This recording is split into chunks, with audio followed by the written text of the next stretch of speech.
Dua pengasuh sebuah taman asuhan kanak-kanak, Taska, di seberang Jaya yang kini direman bagi membantu siasatan kes kematian bayi lelaki berusia 4 bulan, didapati belum mengikuti kursus asuhan permata seperti yang diwajibkan.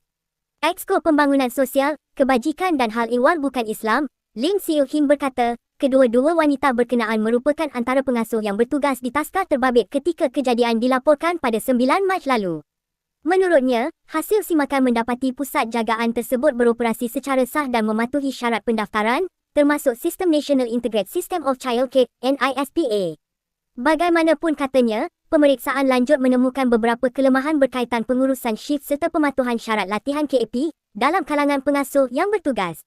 Siu Him berkata, kegagalan menghadiri KAP merupakan perkara serius kerana kursus itu bertujuan memastikan pengasuh mempunyai kemahiran serta pengetahuan asas dalam pengendalian bayi dan kanak-kanak di pusat jagaan.